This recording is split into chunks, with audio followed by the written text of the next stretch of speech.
Hi parents, it's Regina Kincaid with Kindest Milk Breastfeeding Support. I'm a midwife, international board certified lactation consultant and soon to be mum of 5. Let us talk about infant sleep, frequent night feeding and night waking, and how to cope with frequent night feeding during the first year of life today. As I'm preparing for the imminent arrival of our 5th baby, I am well aware of what to expect in terms of night waking and night feeding during the first year of life. I tend to not sleep train my babies until they're at least 12 months old or well beyond that. Really only when I night wean them. I've previously made a video on how I night weaned my toddler when he was nearly 3 years old. If you're interested, I will leave that the link to that video in the description box below. There are many reasons why I've decided not to actively sleep train my babies and let them take the lead. One of the obvious reasons in the early days is that you want to establish an abundant and adequate milk supply. Another reason why I don't actively sleep train is the evidence around human infant sleep, and a lot of research has been done on human infant sleep, and it's been some of that research has been compiled by the BASIS website or the Baby Sleep Information Source. It's a UK website, and I will leave the link to that website in the description box below. It's a fantastic resource.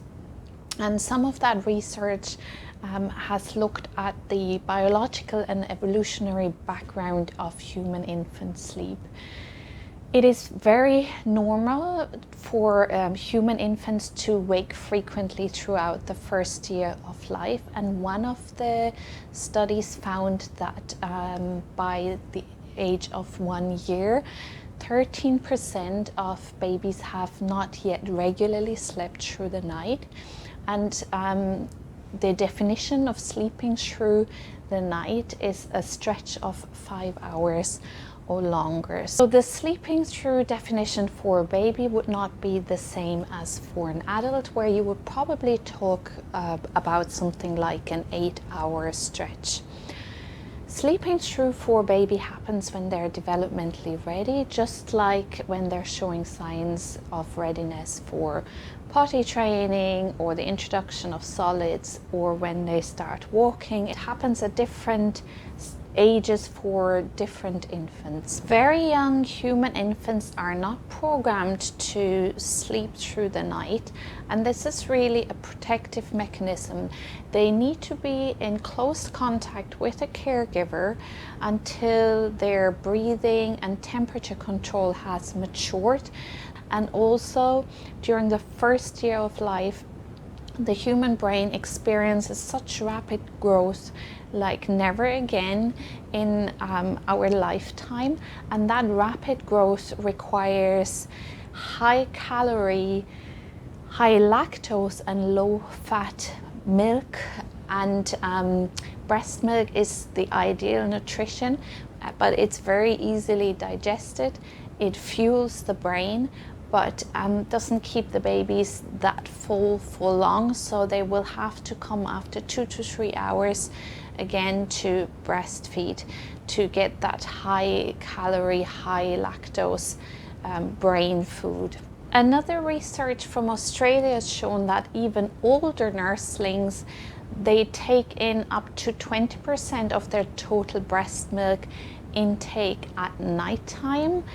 As they get more active and more interested in their environment and more distracted, they will take up to 20% of their milk requirement at nighttime, even after the introduction of solids. So that is still a very significant amount, up to 12 months and beyond. Now that we know that human babies are programmed to wake frequently at nighttime and feed frequently at nighttime throughout the first year of life, it still doesn't make it any easier or less exhausting for the caregiver, the parent, who is usually the breastfeeding mother. So how can we now look at ways of helping mom to cope with frequent night feeding and frequent night waking?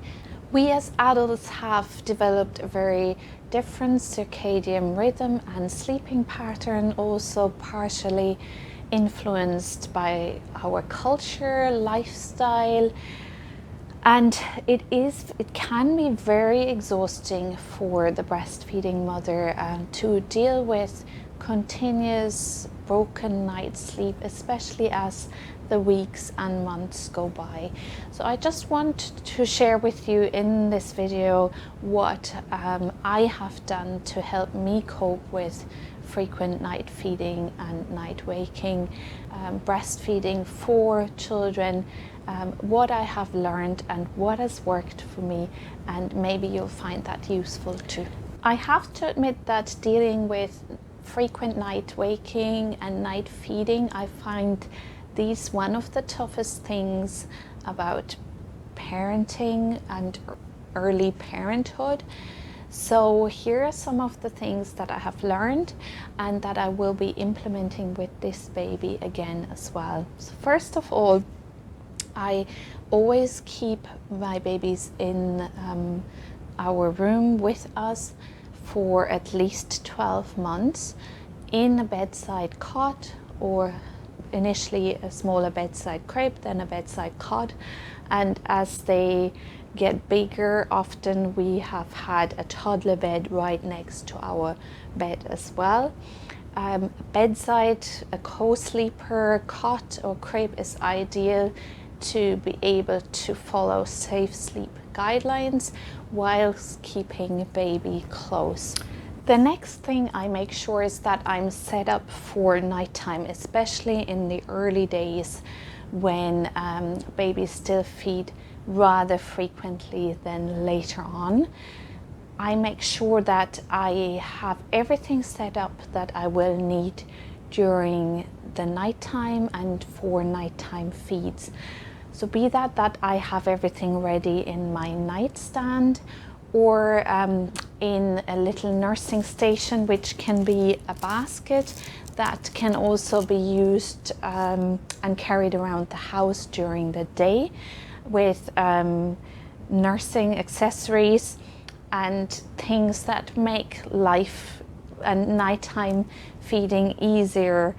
So what is in the basket or in my nightstand? I make sure that I have a little light source. That can be just a torch off your phone, or what I have been previously using is this armband for cyclists, and it's a little LED light. I don't know whether you can see it here. So you can switch that on and you can just wear that around your arm, and that'll give you enough light for feeding and nappy changing at nighttime. So although I am not actively sleep training, I do promote from early on the difference between day and night. So I keep the lights dim at night time, I keep the noise and voices down. Then I keep a bottle of water in the basket, which is really necessary for hydration, especially during the early days, and also some snacks, because I always get quite hungry in the early days of breastfeeding. I have a changing mat, some wipes and a nappy in here, also a burp cloth and a silicone breast pump in case I get very full and want to collect the leakage, and just for comfort. And then I also have a bin bag in here into which I can dispose the dirty nappy into. And what I also usually do is double up the sheet of the bedside cribs. So I'd have a mattress protector, a sheet, another mattress protector and a sheet. So if you have spillages or spit ups or nappy leakages during the night, you can just remove the sheet and the mattress protector and you have a clean sheet underneath, and then you can deal with the mess in the morning.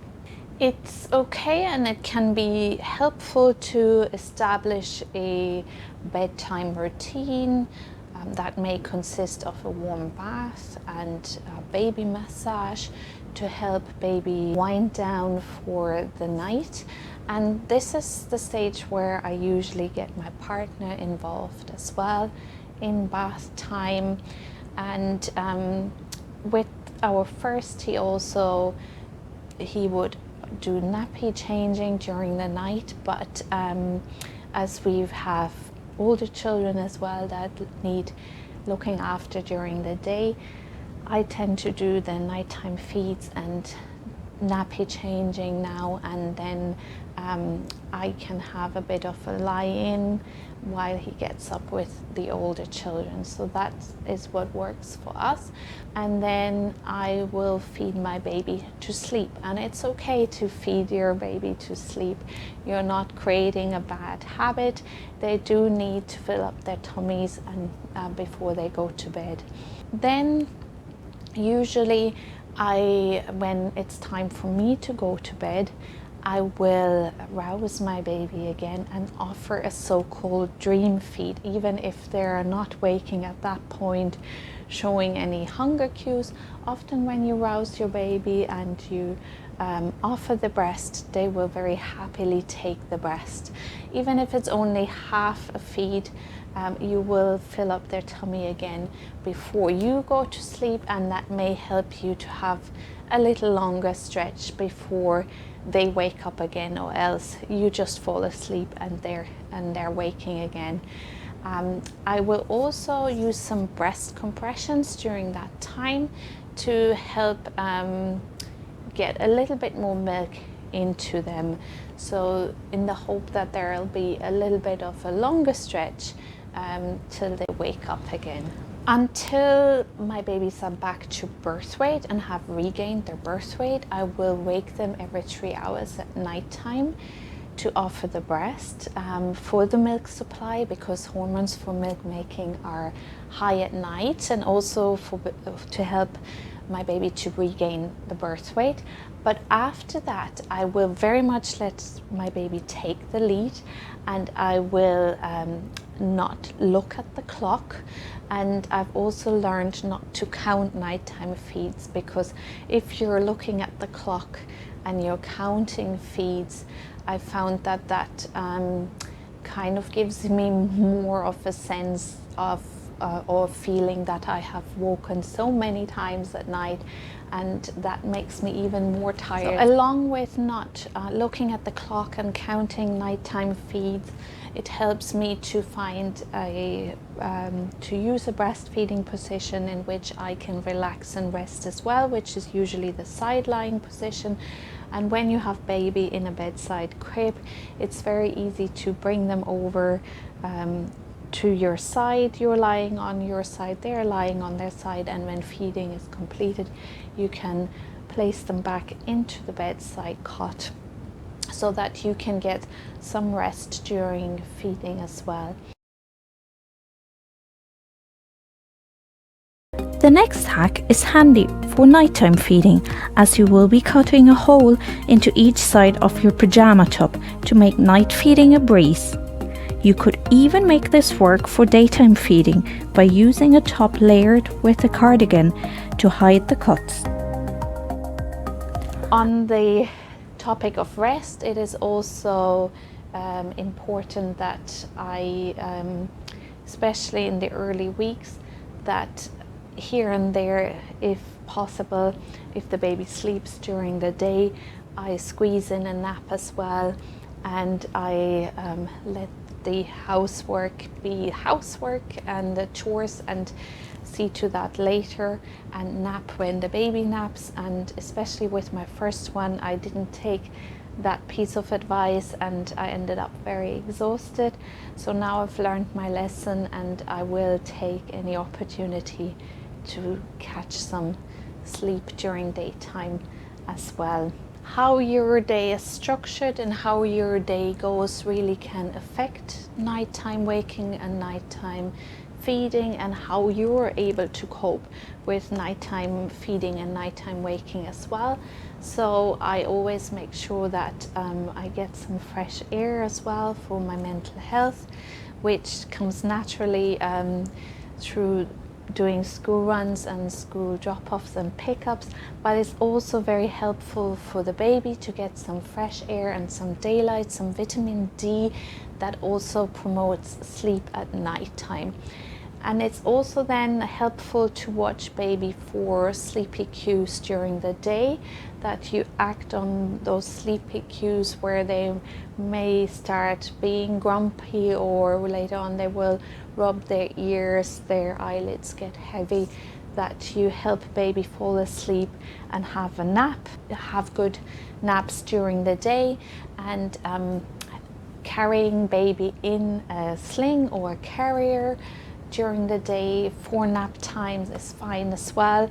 If they get good daytime naps and sleep, they tend to sleep better at nighttime as well. So these are the things that have helped me to get through the first year of life with my 4 previous children, and admittedly beyond that, because my children seem to be developmentally ready to sleep through the night somewhere between the age of 2 to 3. So it takes them just that little bit longer, and I have learned that it is just a developmental milestone, the same as with potty training, or when they're ready to talk and when they're ready to walk, and that there are small things, small steps we can take to just help support them reach that milestone. I know there may be opinions out there that say you're creating a crutch for yourself, but from my experience, what I've learned with my 4 other children, they all will sleep through eventually. And our eldest, he is 12 now, he will not want to sleep in our bedroom, so I'm not worried about that. I'm just looking at how I can make it easier for myself, so I can cope at nighttime and be able to parent during the day as well in the presence. And yeah, that's it really. Let me know in the comments what has helped you to get through the first year of life in terms of night feeding and night waking. It's always great to hear from others and just to share experiences and learn from each other. So let me know in the comments below, and otherwise, until next time, I hope your breastfeeding journey is going well.